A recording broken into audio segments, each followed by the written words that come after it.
আসসালামু আলাইকুম। মহান রব্বুল আলামিন মানুষকে, মানব জাতিকে সবচেয়ে সুন্দর করে সৃষ্টি করেছেন এবং তার খাদ্যের জন্য বিভিন্ন রকম ফল ফলাদি দিয়েছেন।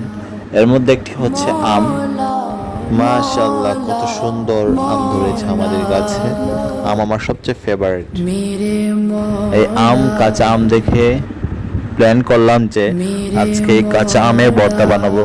তাই প্রথমে আম নিয়ে নিলাম। আম নিয়ে নেওয়ার পরে এইগুলি আম ছিললাম। তারপর একটি বাটিতে আমগুলি কুচি কুচি করে কাটলাম। তারপর এগুলি কাটা হয়ে গেলে এগুলি মিক্স করার জন্য বিভিন্ন উপকরণ নিলাম।